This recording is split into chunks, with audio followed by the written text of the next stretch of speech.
Subscribe ਕਰੋ ਜੀ ਗੁਰਬਾਣੀ ਕੀਰਤਨ world ਨੂੰ। ਬਿਲ ਦੇ ਆਈਕਨ ਤੇ ਕਲਿੱਕ ਕਰੋ ਹੋਰ ਵੀਡੀਓ ਦੀ ਨੋਟੀਫਿਕੇਸ਼ਨ ਦੇ ਲਈ। ਵਾਹਿਗੁਰੂ ਜੀ ਕਾ ਖਾਲਸਾ ਵਾਹਿਗੁਰੂ ਜੀ ਕੀ ਫਤਿਹ। ਗੁਰੂ ਪਿਆਰੀ ਸਾਧ ਸੰਗਤ ਜੀਓ,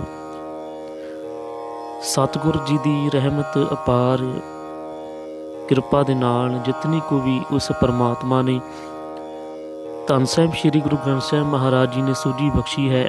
ਆਪਾਂ ਸ਼੍ਰੀ ਜਪਜੀ ਸਾਹਿਬ ਜੀ ਦੇ ਪਾਠ ਦੀ ਲੜੀਵਾਰ ਕਥਾ ਆਰੰਭ ਕਰਨ ਲੱਗੇ ਹਾਂ। ਇੱਕ ਇੱਕ ਪੌੜੀ ਦਾ ਉਚਾਰਨ ਅਤੇ ਵਿਆਖਿਆ ਸਹਿਤ ਆਪਾਂ ਵੀਡੀਓਜ਼ ਅਪਲੋਡ ਕਰਨੀਆਂ ਸ਼ੁਰੂ ਕਰਨੀਆਂ ਹਨ ਤੇ ਆਪ ਸੰਗਤ ਨੇ ਸਹਿਯੋਗ ਦੇਣਾ ਹੈ ਤੇ ਜਿੱਥੇ ਵੀ ਕਿਤੇ ਵੀ ਗਲਤੀ ਹੋਵੇ ਅਣਜਾਣ ਬੱਚੇ ਸਮਝ ਕੇ ਮਾਫ ਕਰ ਦੇਣਾ ਜੀ।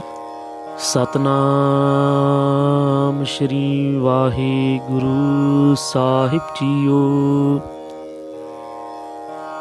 ਇੱਕ ਓੰਕਾਰ ਸਤਨਾਮ ਕਰਤਾ ਪੁਰਖ ਨਿਰਭਉ ਨਿਰਵੈਰ ਅਕਾਲ ਮੂਰਤ ਆਜੂਨੀ ਸਹਿਬੰ ਗੁਰ ਪ੍ਰਸਾਦ। ਅਕਾਲ ਪੁਰਖ ਇੱਕ ਹੈ ਜਿਸ ਦਾ ਨਾਮ ਹੋਂਦ ਵਾਲਾ ਹੈ, ਜੋ ਸਾਰੀ ਸ੍ਰਿਸ਼ਟੀ ਦਾ ਰਚਨਹਾਰ ਹੈ, ਜੋ ਸਭ ਵਿੱਚ ਵਿਆਪਕ ਹੈ, ਜੋ ਘਟ ਘਟ ਦੇ ਵਿੱਚ ਵਸਦਾ ਹੈ ਤੇ ਉਹ ਪਰਮਾਤਮਾ ਭੈ ਤੋਂ ਰਹਿਤ ਹੈ, ਵੈਰ ਤੋਂ ਰਹਿਤ ਹੈ, ਜਿਸ ਦਾ ਸਰੂਪ ਕਾਲ ਤੋਂ ਵੀ ਪਰੇ ਹੈ, ਭਾਵ ਜਿਸ ਦਾ ਸਰੀਰ ਨਾਸ਼ ਰਹਿਤ ਹੈ, ਜਿਸ ਦਾ ਕੋਈ ਵੀ ਸਰੀਰ ਨਹੀਂ, ਜੋ ਜੂਨਾਂ ਦੇ ਵਿੱਚ ਨਹੀਂ ਆਉਂਦਾ।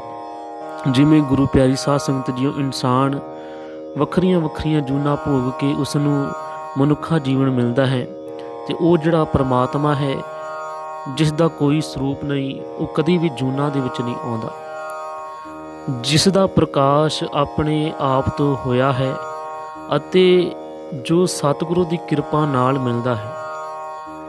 ਤੇ ਉਸ ਪਰਮਾਤਮਾ ਦਾ ਗੁਰੂ ਪਿਆਰੀ ਸਾਧ ਸੰਗਤ ਜੀਓ ਕੋਈ ਵੀ ਰੰਗ, ਕੋਈ ਵੀ ਰੇਖ ਤੇ ਕੋਈ ਵੀ ਉਸ ਦਾ ਸਰੀਰ ਨਹੀਂ ਹੈ, ਉਹ ਸਭ ਦੇ ਅੰਦਰ ਆਪ ਵਸਦਾ ਹੈ। ਜਪ ਜਪ ਬਾਣੀ ਦਾ ਨਾਮ ਹੈ। ਆਦ ਸੱਚ ਜੁਗਾਦ ਸੱਚ ਹੈ ਵੀ ਸੱਚ, ਨਾਨਕ ਹੋਸੀ ਵੀ ਸੱਚ।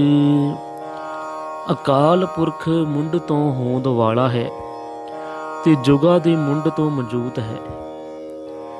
ਹੈ ਵੀ ਸੱਚ, ਨਾਨਕ ਹੋਸੀ ਵੀ ਸੱਚ। ਤੇ ਉਹ ਪਰਮਾਤਮਾ ਇਸ ਵੇਲੇ ਵੀ ਮੌਜੂਦ ਹੈ ਤੇ ਅਗਾਂਹ ਨੂੰ ਵੀ ਹੋਂਦ ਵਾਲਾ ਹੀ ਰਹੇਗਾ। ਉਸ ਪਰਮਾਤਮਾ ਦਾ ਕੋਈ ਵੀ ਅੰਤ ਨਹੀਂ ਕਰ ਸਕਦਾ ਤੇ ਉਸ ਦਾ ਜੁਗਾ ਜੁਗੰਤਰਾਂ ਤੱਕ ਨਾਮ ਇਸ ਸੰਸਾਰ ਤੇ ਰਹੇਗਾ। ਸੋਚੈ ਸੋਚ ਨਾ ਹੋਵਈ, ਜੇ ਸੋਚੀ ਲੱਖ ਵਾਰ, ਚੁੱਪੈ ਚੁੱਪ ਨਾ ਹੋਵਈ,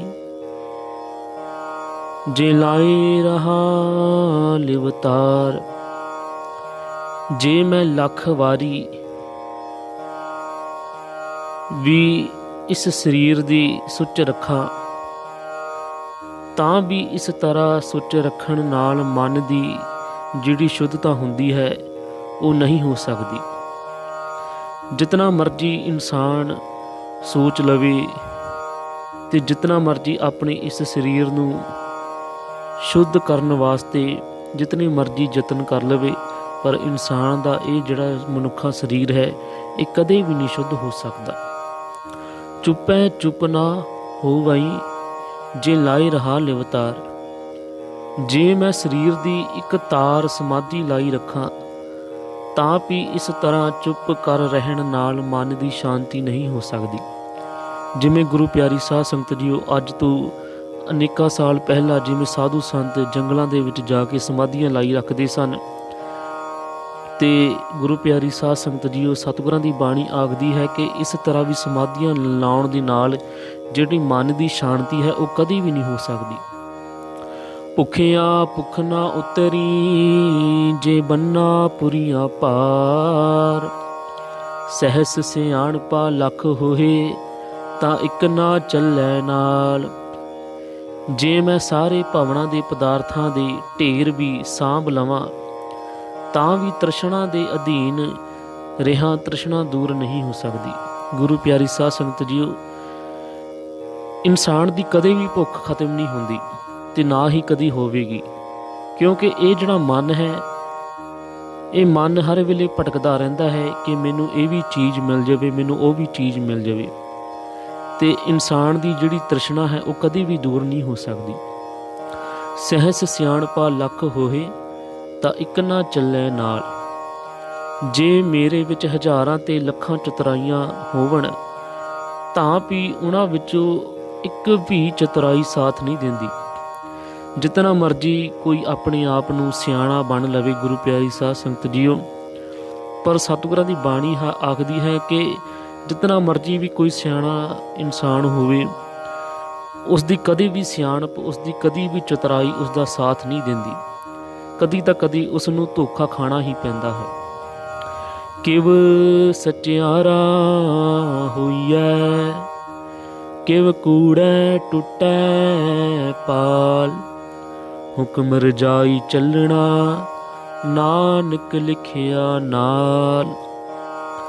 ਅਕਾਲ ਪੁਰਖ ਦਾ ਪ੍ਰਕਾਸ਼ ਹੋਣ ਲਈ ਜੋਗ ਕਿਵੇਂ ਬਣ ਸਕਦਾ ਹੈ ਅਤੇ ਸਾਡੇ ਅੰਦਰ ਦਾ ਕੂੜ ਦਾ ਪਰਦਾ ਕਿਵੇਂ ਟੁੱਟ ਸਕਦਾ ਹੈ।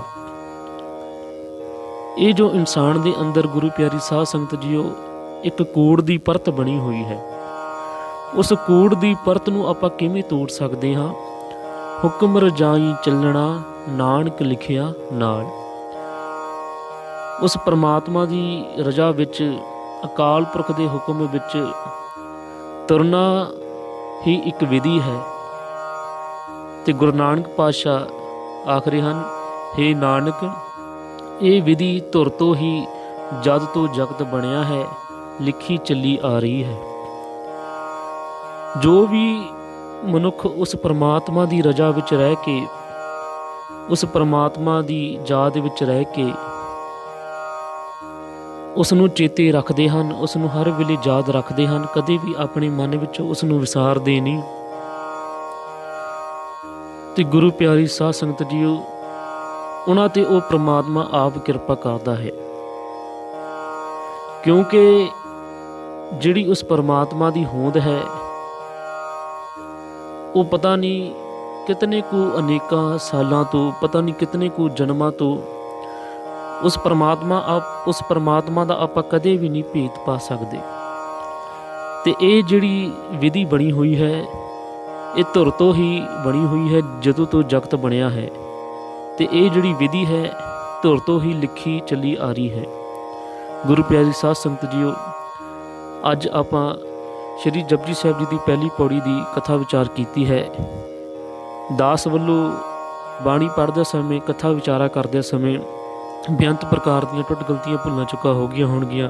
ਅਣਜਾਣ ਬੱਚੇ ਸਮਝ ਕੇ ਮਾਫ਼ ਕਰਨਾ ਜੀ। ਤੇ ਆਪਾਂ ਹਰ ਰੋਜ਼ ਲਗਾਤਾਰ ਆਪਾਂ ਹੁਣ ਸ਼੍ਰੀ ਜਪਜੀ ਸਾਹਿਬ ਜੀ ਦੀ ਪਾਠ ਦੀਆਂ ਪੌੜੀਆਂ ਦੀ ਆਪਾਂ ਜਾਪ ਅਤੇ ਨਾਲ ਨਾਲ ਵਿਆਖਿਆ ਵੀ ਕਰਨੀ ਸ਼ੁਰੂ ਕਰਨੀ ਹੈ। ਤੇ ਸਾਨੂੰ ਪਿਆਰ ਅਤੇ ਸਤਿਗੁਰਾਂ ਦੇ ਅੱਗੇ ਅਰਦਾਸ ਕਰਨੀ ਕਿ ਆਪ ਜੀ ਦੇ ਬੱਚੇ ਇਸੇ ਤਰ੍ਹਾਂ ਬਾਣੀ ਦੇ ਨਾਲ ਜੁੜੇ ਰਹਿਣ ਜੀ। ਵਾਹਿਗੁਰੂ ਜੀ ਕਾ ਖਾਲਸਾ, ਵਾਹਿਗੁਰੂ ਜੀ ਕੀ ਫਤਿਹ।